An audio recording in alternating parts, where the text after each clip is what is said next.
That's the story we're going to tell today.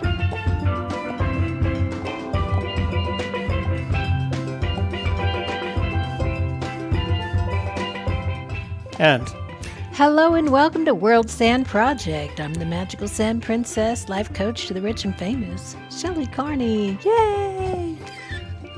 And today we're going to prove it. You didn't say who you were. I haven't. I'll do my intro just so. Oh, I see. Oh, that was a mistake.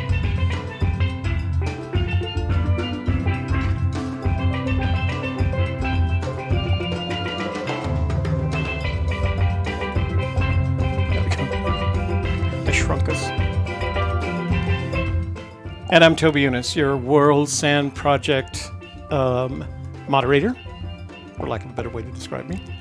And thanks for joining us today. We have a special show today because we have a show in which we are going to tell you a story that we hope will become endearing to you. We have a couple of giveaways. We have the sand pendant from White Sands National Monument, and we have the photograph from Mungo Beach in Australia to give away today. And then, of course, we'll announce 2 more giveaways for next Wednesday. We'll try to limit our giveaways to Wednesdays. Give it away. Give it away. So stick with us. It's going to be a fun day. I didn't open my chat window. Will you be able to track it from there? And here we go.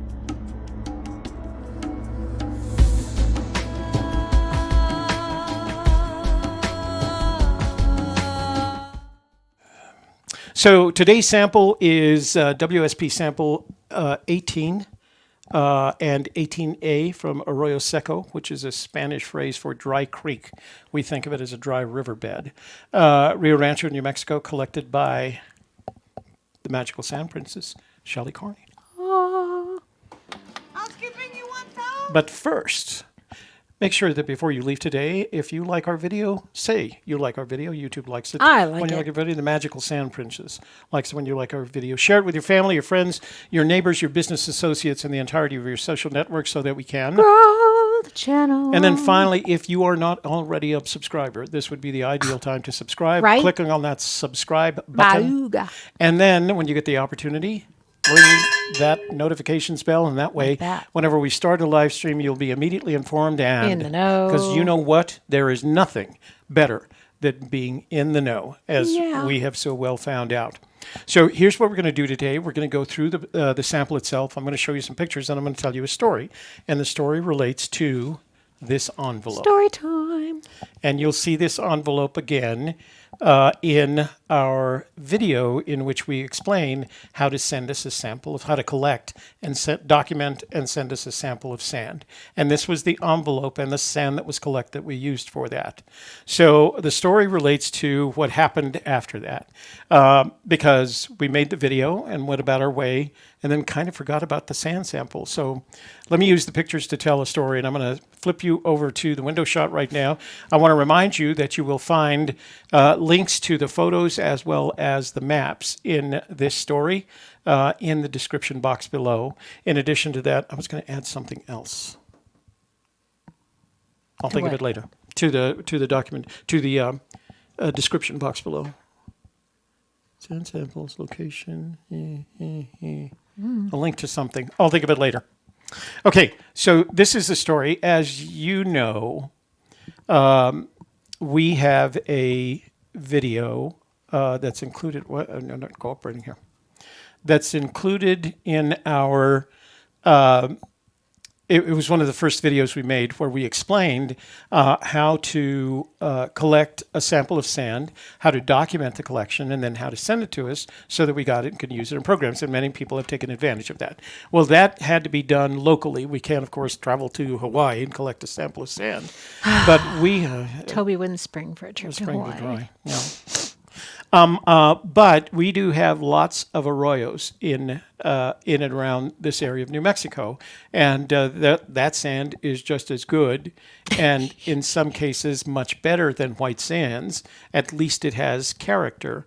So we went out, collected it, and the whole time I'm shooting. These are images that were actually part of the video that we produced, and you can see it. And I'm going to play it at the end of today's show just so that we have it. All right. So here's a shot of Shelley collecting the sand, showing me that she had collected it in a plastic bag, and all we need is a couple of tablespoonfuls, and I had asked her to use a plastic spoon to do that, not for scientific reasons, just because then if I had to, I could throw away or recycle the plastic spoon. So then I asked her to use my cell phone to take photographs of the surrounding area, and these are the photographs that she took. So I have a sense of where the sample was collected, and we ask you to do the same thing. And you can see this is actually a relatively small dry riverbed in comparison to what it feeds into. So this, then we went into a friend's house and that lived nearby, because we were having a get together that night. She continued the documentation, and then I asked her on camera to fill out this small padded envelope, to add some stamps to it, to put the sand in it. And then I followed up the next day, and I made a short video of me putting the sand in the mailbox. And then, for whatever reason, I forgot about it. It just slipped our minds. We were so focused on developing this channel, on working on Shelley's The Softer Side channel, on working on our A Gypsy's Kiss channel, that I just didn't think about it. And what I had done is I sent it to our business address, the one that you guys would use if you were to send it. That happens to be a UPS store, and I have a box number in there. And they actually received a notice from the post office that the package didn't have enough postage on it to deliver it, and it was addressed, as I said, to the UPS. The return address was my home address, and I don't know why we did that. Anyway, what happened is my mailbox at the UPS store is slightly above my eye height, so I have to reach in, kind of feel around to make sure that there's things in there, and usually the slips are in there, and the slips that they leave for me saying there's a package, I give it to them, and they bring me the package. Well, this notice of insufficient postage had rested on the bottom of that box. So when I reached in, I didn't get it. And that came, so we sent this on about November 5th, I think. And the return notice, the notice of insufficient funds, was dated November 19th.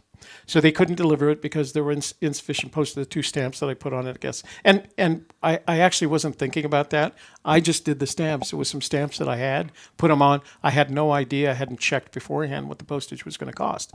So unfortunately, and that little note sat there for all of the rest of November, all of December, and through the first part of January.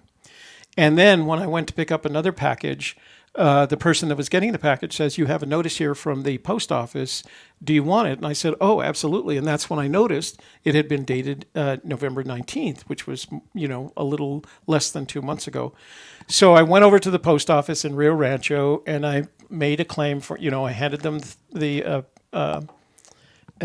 note, and the woman, the what are they called? Postal employee. Postal employee went into the back to look for it, and she said, "No, after 30 days, we let them go." And I thought, oh, well, that's kind of a disappointment. So I thought, well, that's okay, let them go. About a week ago, this appeared in my mailbox, and I think I took a close-up picture of it. Yeah. So it's the same one. There's the 2 stamps that we put on it, which apparently is nowhere near the postage. It's the return address was mine, and this is our World Sand Project. The infamous A204 is the box that's just slightly higher than eye height. And you can see it was a return to sender, unclaimed, unable to forward, et cetera, et cetera. So I did make a claim to it, but apparently they just couldn't find the package. What I decided to do is, after that kind of story, that adventure that this package had, I thought it would be fair to, even though it's a local sample, I thought it would be fair to show the sample today. So that's what we're going to do. But So in the future, if you think 2 stamps are enough, probably not. I'll take one of these packages. I'll take one, and that's not the first time it's happened. We've had emails from other people who have sent us samples asking us if we ever received them, and we have to tell them no, we haven't. And I think the right thing to do is, rather than guesstimate, I mean, it weighs about 2 ounces, and there was, I gave them $1.10 postage, and I was still $2.56 short. So I'm going to strongly recommend, if you put it in one, and it's not a big package. Look at it. Let me go back to big window, right? So it's a relatively small package. It weighed a total of 2 ounces. I thought, 2 stamps, that should be enough.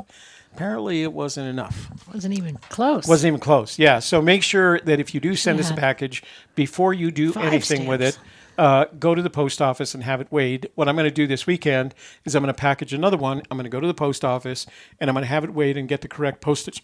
And that way I'll be able to post it in our description box. I don't know why. Okay, so the sample that we're seeing today is from what I would call, it's New Mexico, but it's in Rio Rancho, New Mexico, which is a suburb of Albuquerque.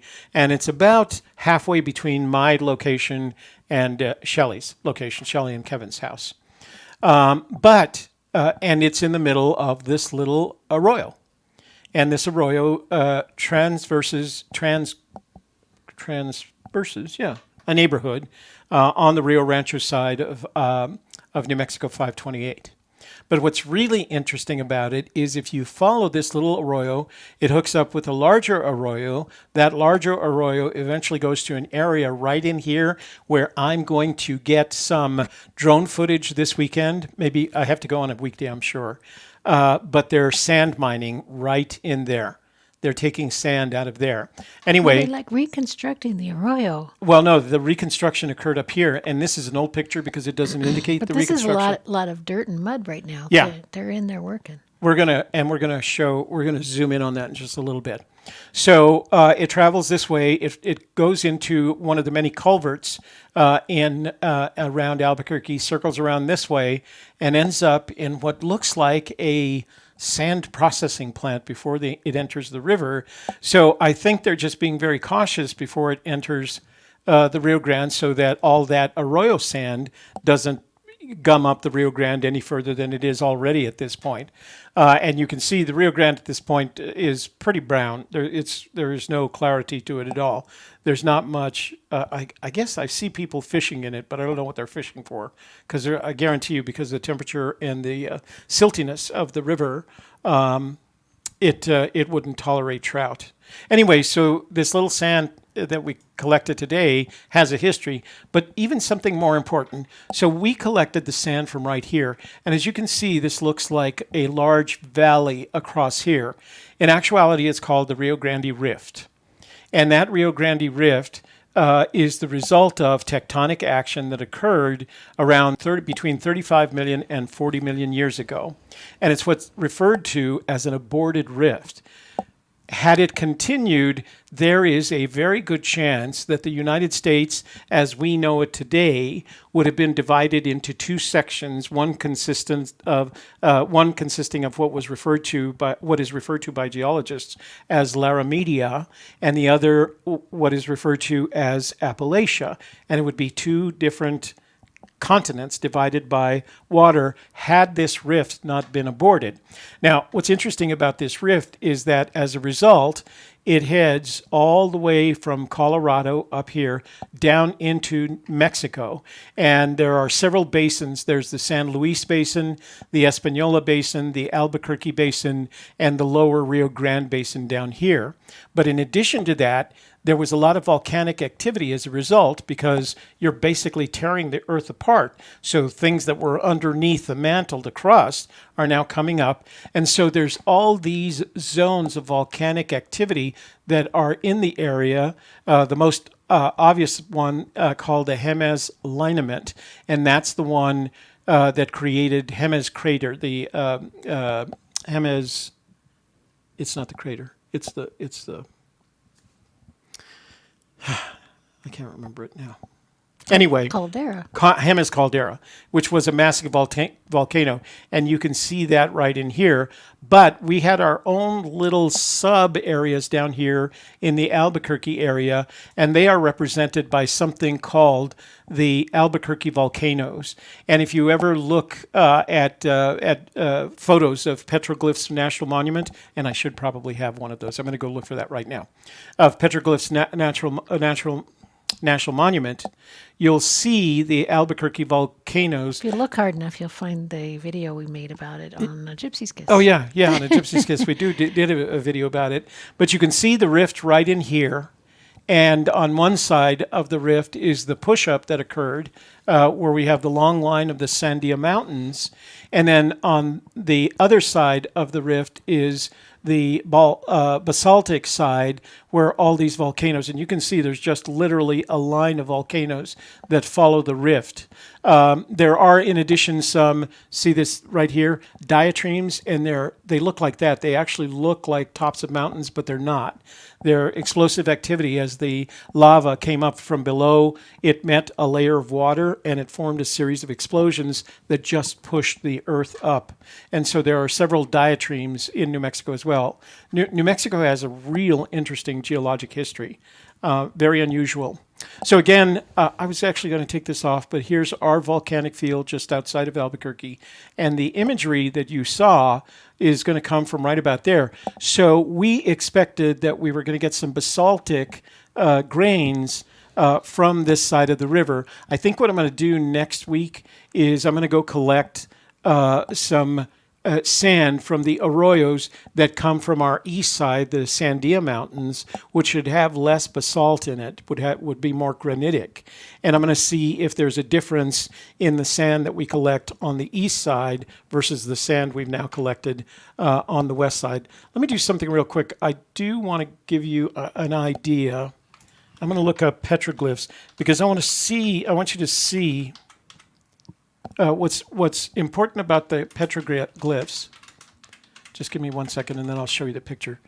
Is that the reason the petroglyphs are there and the reason there is a monument there is that, and I'm going to, I did scroll over. Okay, sorry. The reason the monument is there and the reason the petroglyphs are there is this is all Baltic material, basaltic material that over the years has collected a glaze. They call it the desert glaze on it. And the people who were pecking out these petroglyphs on them, on the rocks, were basically pecking out through the desert's glaze and uncovering the basalt below.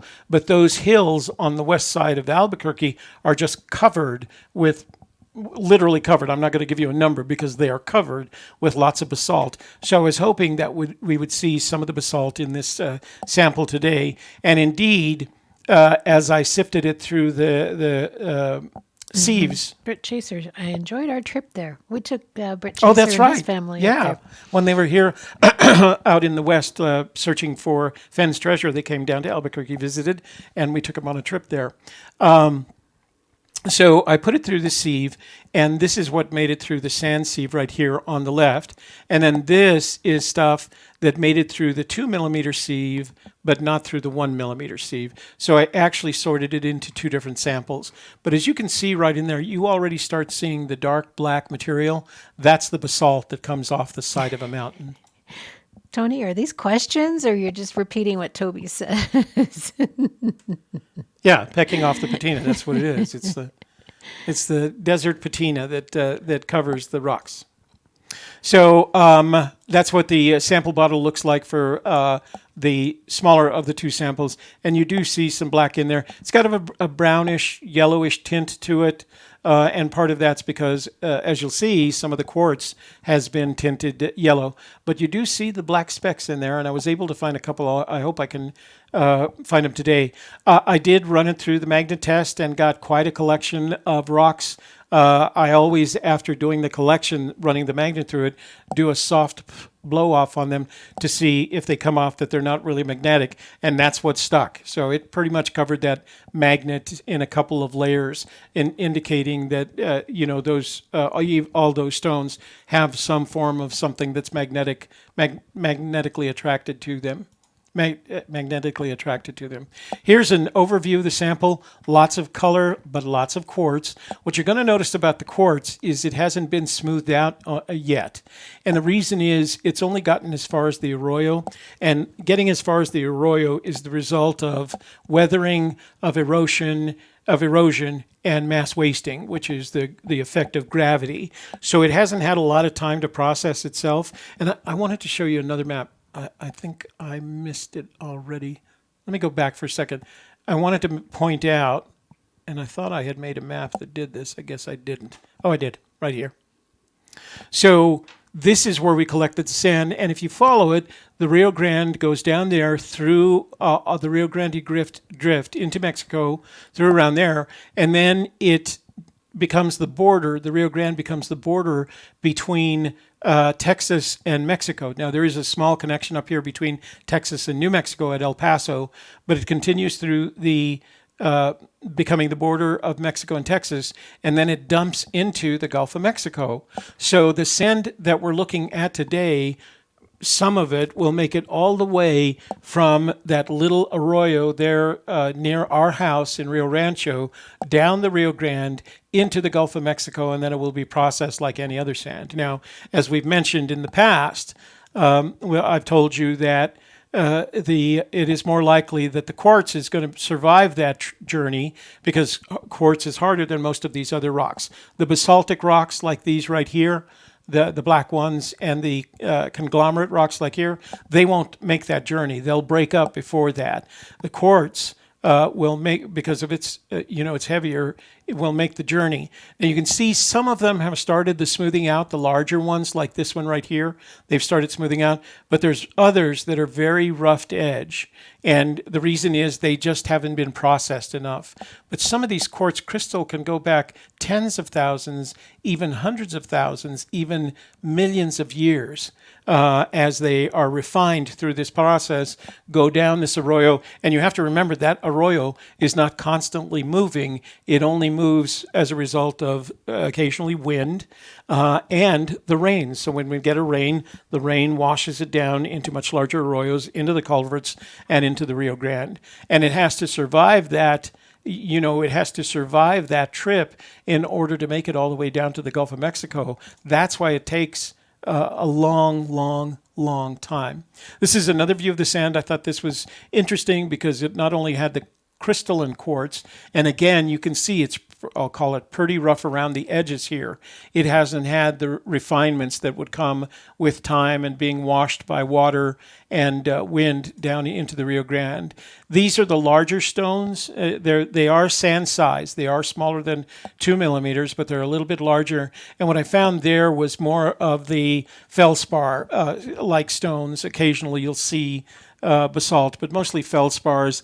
In all of this, here you see a lot of quartz. 50, maybe 60% quartz. Here in the larger ones, there's not as much quartz. You're still in the plagioclase and the feldspars. There's a little close-up of one of the stones. And they have a lot of character. I mean, that looks like a very classic agate style right there. There are colored stones, and there are translucent or transparent quartz crystals in the bigger ones as well. And I did find, here is a shot of a single grain of a basaltic rock. I mean, you can't, it looks like it perfectly, a bit of a conglomerate. You can see conglomerates on the other side, but that's definitely basaltic. And this is the only one that I found while I was looking that had any kind of character. It's quartz. It's not a translucent quartz, clear quartz, but this is it under the microscope. So let me go back here, and I'll show you where we got this all. So this is the area. There's not a lot of photos. Usually we find a lot of photos in the area. This is the area that I was describing to you before. That right there is the West Mesa. The rift extends across the valley from here to here. And here, the mountains were pushed up on this side, and this was withdrawn and stretched to like taffy, for lack of a better way to describe it. But there is much volcanic activity. I don't want to lose this, but I want to show you the volcanic. So that's the Valles Caldera National Preserve right there. Massive volcano. And it last erupted, I think it was like 650,000 years ago. So this rift goes back to around 35 to 40 million years ago. But our own our own volcanoes are just above here's the Petroglyphs National Monument. And if you go up I-40 on the West Mesa, you will eventually, let me see if I can get him. Oh, that's right. Is that right? No, that's Unser. They're over here. Give me just a second. I got to get back to I-40 and Unser, and let's see if I can get to them. Oh, gosh, I'm not going to find them. They're referred to as the Albuquerque volcanoes. I think you have to pull back to be able to find them. I think so. Arroyo Vista, and they're on the Mesa, and they're above the airport. All right. Well, I thought Volcano Cliffs. there's Volcano Cliffs. They're pretty obvious. Dang nabbit. I'm going to do a quick search, see if we can find them here. Let's see. And they're referred to as the Albuquerque volcanoes. And we'll Querquevolcanos. Let's see if we can find them.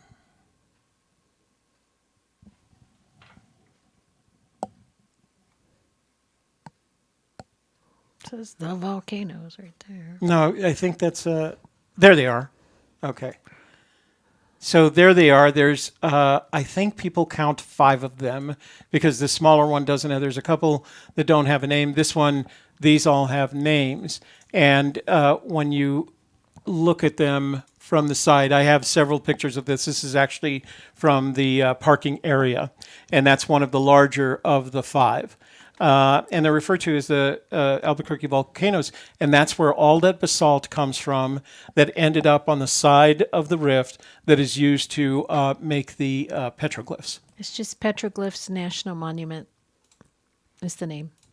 Yeah. Petroglyphs National Monument.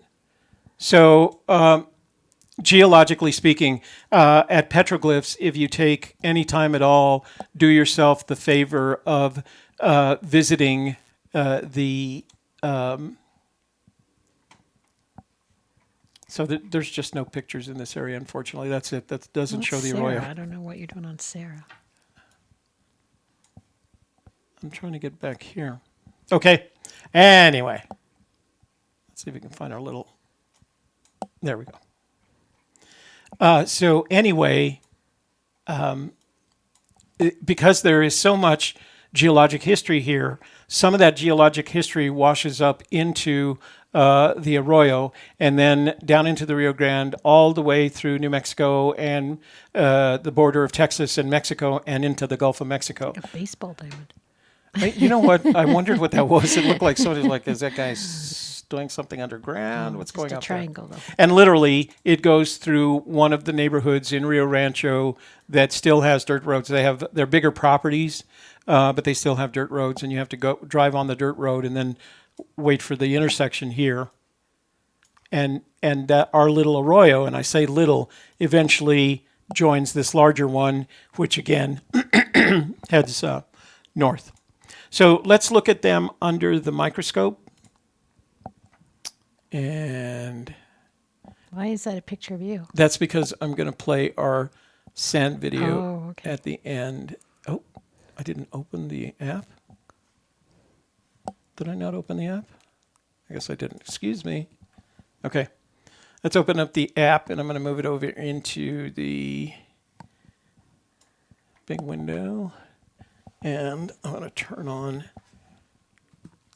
This is something that I should have done before. Dang nabbit. If only you'd been here all day long. Yeah, if only I'd been here a long day and not messing around with stuff.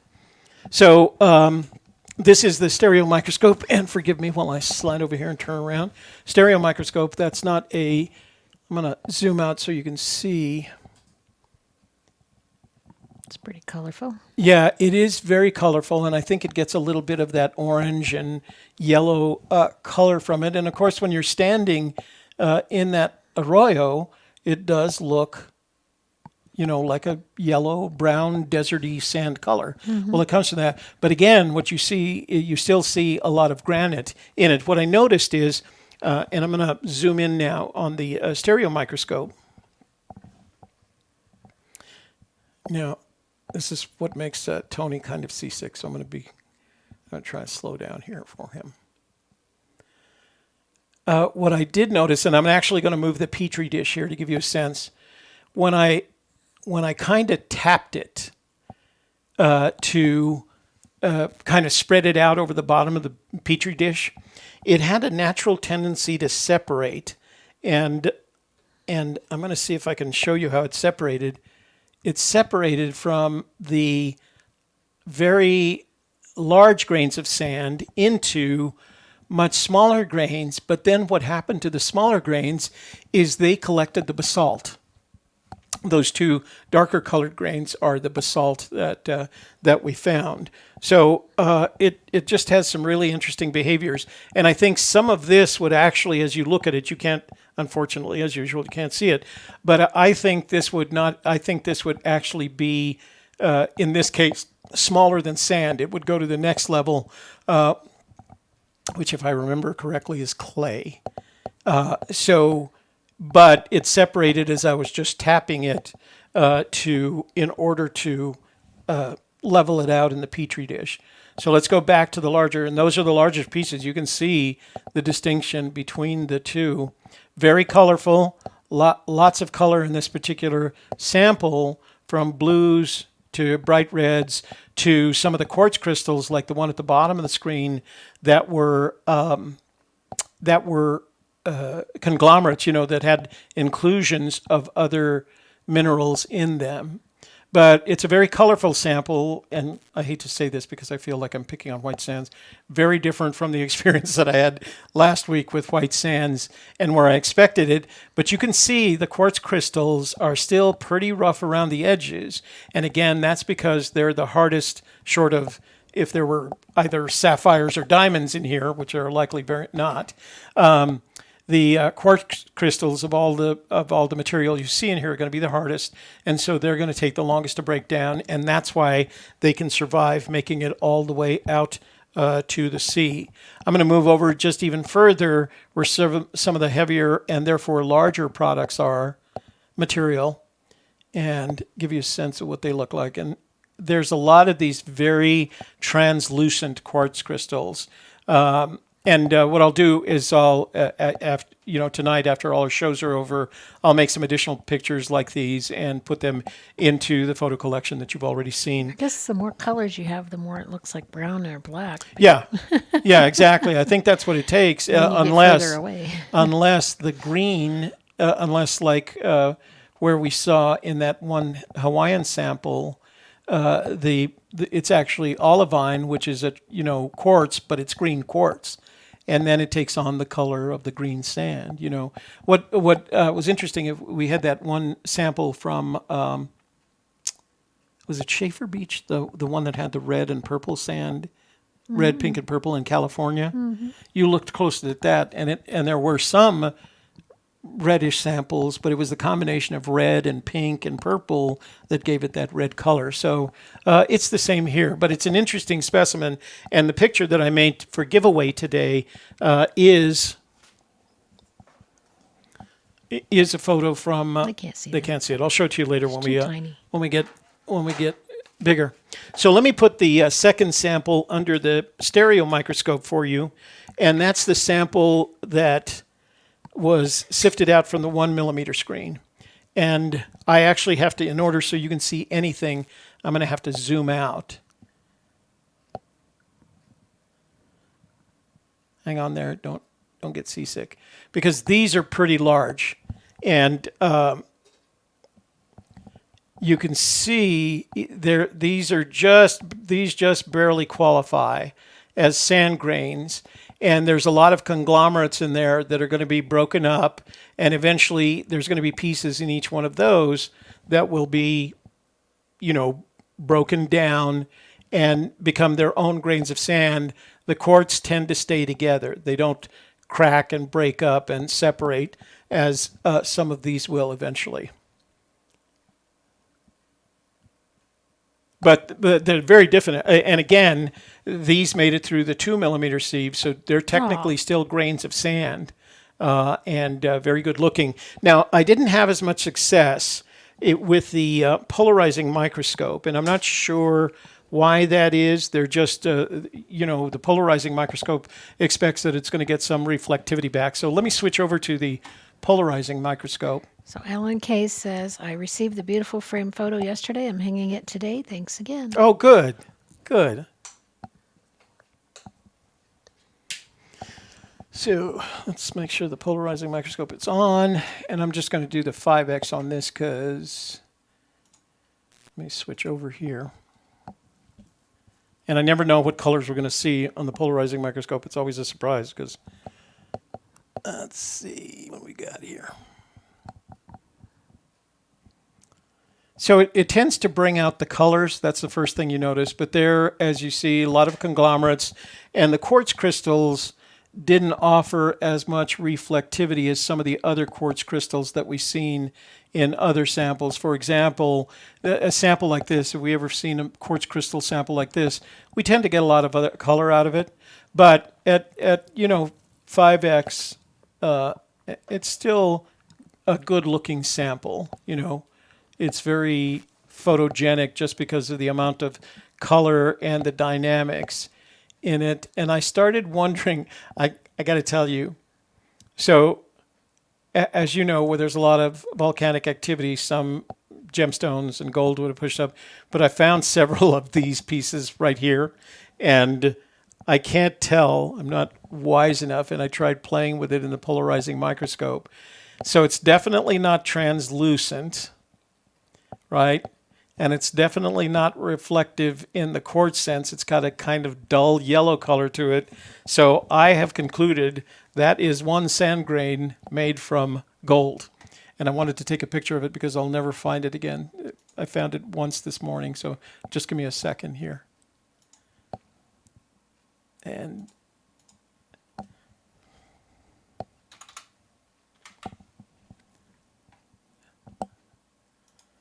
because I think we'll just never find that particular sample again. They're always buried like this. I take one more picture. Just bear with me because I don't pass up. And I'll move this over so you can actually see this.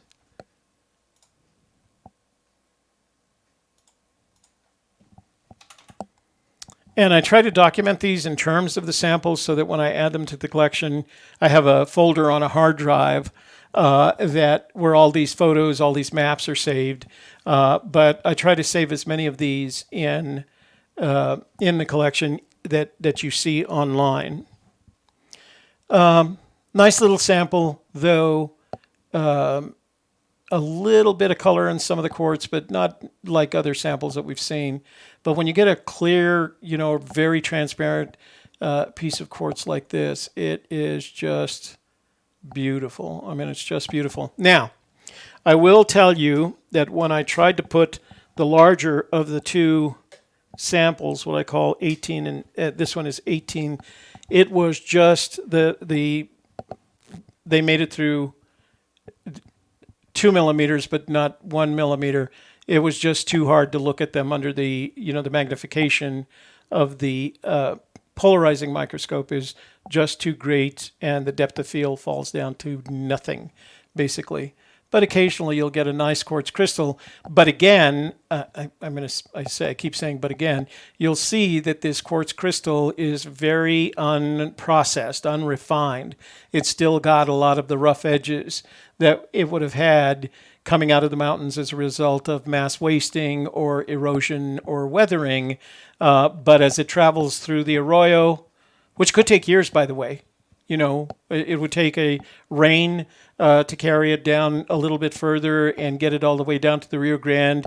It would have to survive that sand mine down there, for example. So, and then it would have to survive travels down the Rio Grande and into the Gulf of Mexico. And that could take a real long time. And that's why this is so important because, and we mentioned, sand is not a renewable resource. Once this one crystal of sand, via weathering or mass wasting or erosion, makes it off that mountain, it takes another the equivalent of a tectonic action to raise another mountain up to bring that up from the ground. And that's the basis for all of this is tectonic action. So I hope you enjoyed this particular version of our show because, as I said, it has kind of a little story to it. So I want to do some giveaways, and then what I promised some of our viewers from the Reddit Geology group was I'd play the sand video, the how to collect a sample for us. So let's do some giveaways, and I think what we're going to do is we're going to do two separate giveaways from... Oh, you still haven't brought the videos over. I have what? The giveaway videos. I haven't. I'm sorry. Remind me when we take a break. I know. I remind you all that's the not time. your job. Did you write it on your calendar like you promised you were going to do? I did write it on my calendar. I just ignored it. Okay, so let me go back to here. And we've got to go to our World Sand Project dashboard. So we're going to do two drawings today. And so here's what you have to do if you want to be entered in the drawings. If you want to be entered into the drawing for today's picture, and I'll describe it more for you in just a minute, go back to last Wednesday's video. You won't have to do this again because I've finally got it sorted out. Okay, so if you want to be entered into the drawing for the Mungo Beach sand sample, go to last Wednesday's video. It's not Mungo Beach, but go to it anyway. Last Wednesday's video, that would be, let's see, that would be the sample 16. Okay, last Wednesday. If you want, that Beverly Beach. All right, go back and make a comment there. And you have to do it right now. If you want to be entered for the pendant sample, the pendant giveaway, then go back to last Friday's video and make a comment. And I'll give you guys a couple of minutes to go make comments on both those videos, Beverly Beach and White Sands. And then we'll have two separate drawings for them. And the only rule that I'm going to make is one person can't win both. If we draw the second one and it's the same person as won the first one, we'll draw again, okay, so that we can spread them out. Okay? Wednesday, Friday, but we're giving them both away today. And then I'll have some new items, both a pendant and a picture, to give away next Friday. So what I've got to do here, and you'll see me open it up, and I'm gonna switch the screen over, and I'm gonna open the Beverly Beach. This is for the photograph, and I'm gonna open up Beverly Beach. Can I get the link from there? Copy link address. So we're going to copy that link address. I want to see that to make sure. And we're going to go to commentpicker.com. And we're going to do YouTube Tools, YouTube Random Comment Picker. Okay, make your comment on Beverly Beach. I want to see if it actually collected the right. Oh, it did. Okay. So we're going to find out how many comments are there. And this is for the photograph. Okay? For the photograph. All right? Did you make your comments? All right. Here we go. We'll see how many comments were made, how many unique users there are. There are 19 unique users. So you have a good chance, 1 in 19. Let's see who we pick and see if it's anybody we know. Dun, dun, dun, dun, dun, dun, dun. TH. TH. Wow. That's a new name, huh? Won the photograph. Okay, let me make a note. Can I borrow your pen, please? I'm sorry. I know I'm supposed to have my own pen, and you've warned me 13 times, and you told me to make a note of my calendar, and I forgot. TH WSP photo. Okay, TH, what you have to do, whether you're watching right now or not, is you have to send an email to the World Sand Project to and with your shipping address. If you don't do so by next Wednesday, then we'll give the picture away again, okay? So let's do that again. And we're going to do that, and this is for the White Sands pendant. White Sands pendant, okay? Which is teeny tiny if you're watching on a phone. Here, I'll do it again. All right. There we go. White Sands pendant, and this one has a little Swarovski crystal, and it's clear. It's a diamond Swarovski crystal, all right? White Sands, and let's go back to window, and we have to go back this is which video? This is the video from White Sands. Okay, it's that one right there, last Friday. And I'm going to copy link address. Chetman.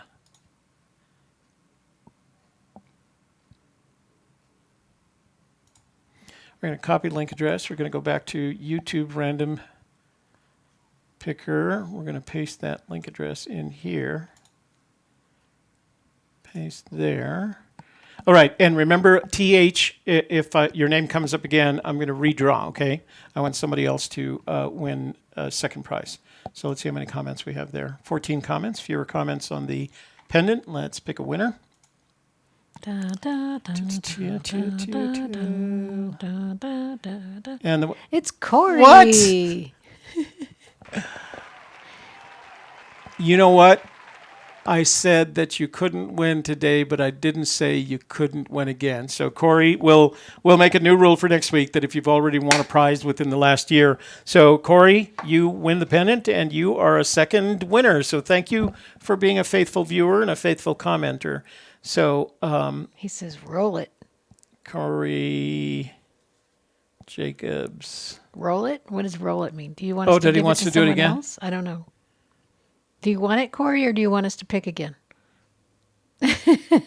Corey. No, it's okay. Keep it going. Oh, keep it going. All right. All right. Corey very graciously has given it up. So we're going to pick another winner right there. You can see the link that says pick another winner. It says very greedy on there.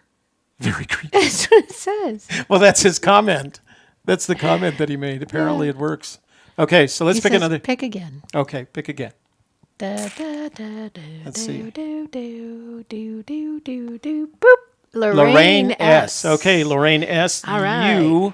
Lorraine S. Lorraine S. With thanks to Corey Jacobs for Corey, thank you for doing that. That's sharing is very nice caring. of you to share. So, Lorraine S., you're the winner of the White Sands pendant, as collected by. I made it. Handmade by Toby Younis. I didn't blow the bubble and things like that. But so Lorraine S., same thing applies. Assembled it. I assembled it. So let me just make a note here. Lorraine S. And Lorraine, send an email to White Sand. It's now To White stuck Sands, in my head. and hope that they send you something back. Send an email to worldsandproject at gmail.com with your shipping address, and I'll get that out this weekend. If I don't hear from you next week, And he promises to put enough postage on it. if I don't hear from you next week, by next Wednesday, then we'll give it away again. Now, here are our giveaways for this week. The giveaway photo comes from our sample today. Oh, no, that's wrong. Sorry. That's the one we gave away today. Our photo comes from our sample today. Was that next week's? That gives away next Wednesday. Okay. In order They to look qualify. very similar. They do, don't they? No. Well, the beach one has some very distinct differences. Let's see. So, To qualify to win this next Wednesday, make a comment on today's video, all right?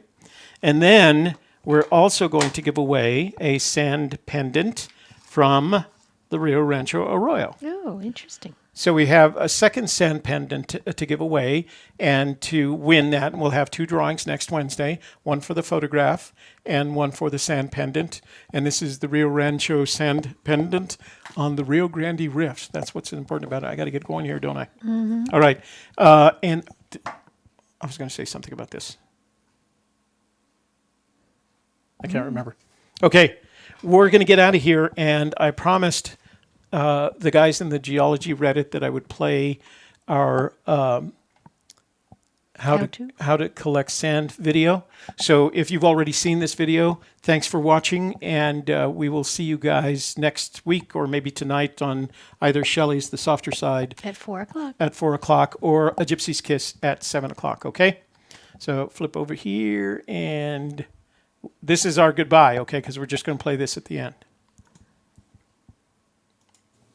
Hey everybody, this is Toby Younis of the World Sand Project. Stick with us, and Shelley and I will explain how to collect and send us your sample of sand.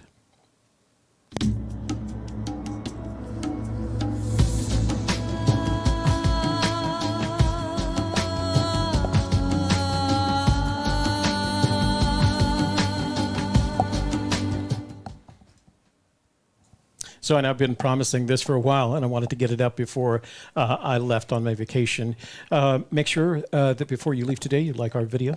YouTube likes it when you like our videos. Share it with your family, your friends, your neighbors, your business associates, and the entirety of your social network so that we can grow the channel.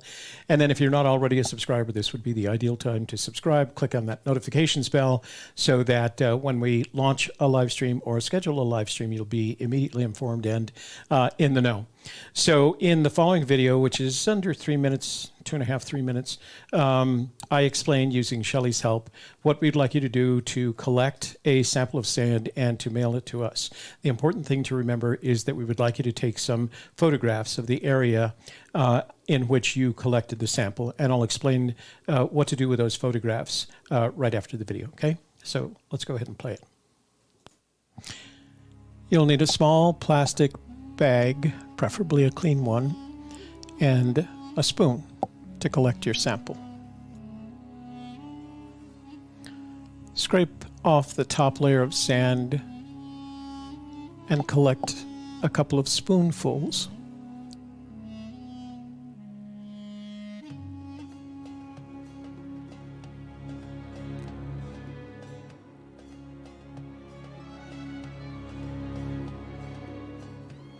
Use your smartphone to take some photographs of the surrounding area. Eventually, you'll email those photos to us.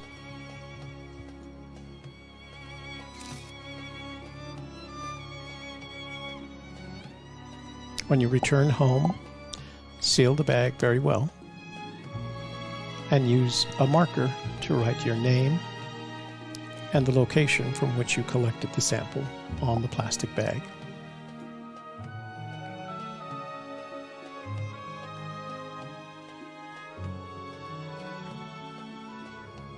Use a small envelope, preferably a padded one,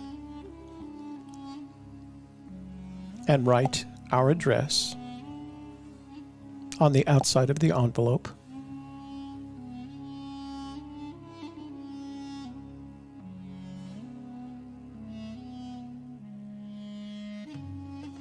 If you're in the United States, 2 forever stamps should be plenty.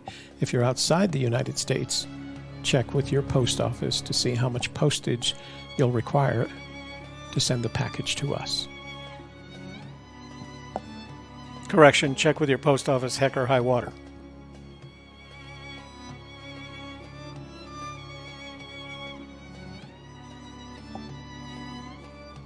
Place your sample inside the envelope and seal the envelope.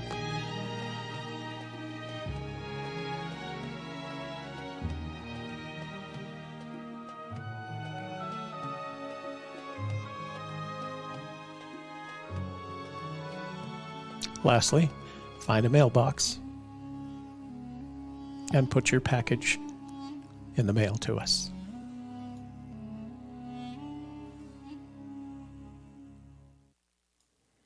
That's all there is to it. We'll receive your sand sample in a couple of days.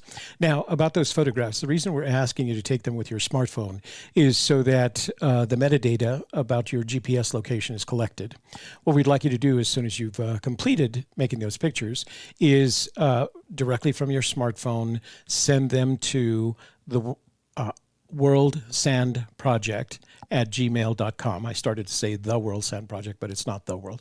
So that's worldsandproject at gmail.com. And I'll include that Gmail address as well as our shipping address in the description box below this video. Okay?